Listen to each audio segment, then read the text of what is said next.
Deux pays d'Afrique du Nord attirent de plus en plus d'investisseurs, le Maroc et la Tunisie. Proximité avec l'Europe. Main-d'œuvre qualifiée. Coût relativement compétitif.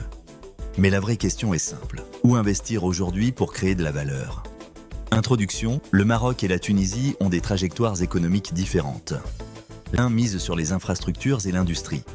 L'autre possède une tradition industrielle et technologique solide. Comprendre leurs forces et leurs faiblesses permet de mieux identifier les opportunités.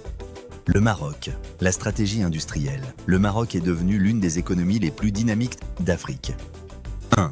Une stratégie industrielle claire. Le pays a fortement investi dans l'automobile, l'aéronautique, les énergies renouvelables, la logistique. Aujourd'hui, le Maroc est toujours le premier exportateur de voitures en Afrique.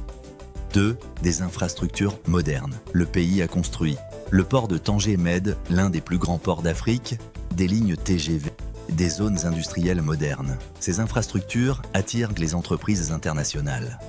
3. Une stabilité politique relative.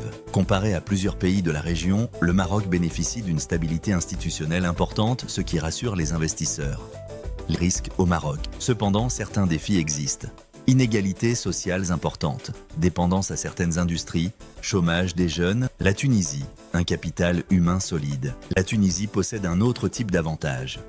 1. Une main-d'œuvre qualifiée. Le pays a longtemps investi dans l'éducation. Résultat, ingénieurs, techniciens, développeurs. Cela attire des secteurs comme technologie de l'information, centres de services, industrie électronique.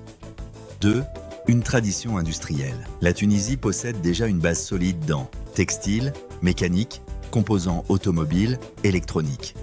3. Une proximité avec l'Europe. Comme le Maroc, la Tunisie bénéficie d'une forte intégration avec l'économie européenne. Les risques en Tunisie. Les défis principaux sont instabilité, politique récente, difficultés économiques, dette publique élevée.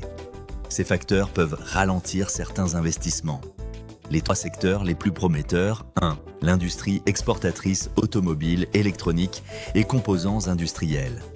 Le Maroc et la Tunisie jouent un rôle clé dans les chaînes de valeur européennes. 2. Les énergies renouvelables. L'Afrique du Nord possède un potentiel immense dans solaire, éolien, hydrogène vert. Ces secteurs pourraient donc devenir stratégiques dans les prochaines décennies. 3. Le numérique. Les entreprises technologiques se développent rapidement. Start-up, fintech, services numériques. La proximité avec l'Europe crée un avantage compétitif. Conclusion. Alors, Maroc ou Tunisie? Le Maroc offre infrastructures puissantes, stratégie industrielle claire, stabilité relative. La Tunisie offre capital humain qualifié, expertise technique, potentiel dans les services technologiques. Les investisseurs ne choisissent pas seulement un pays.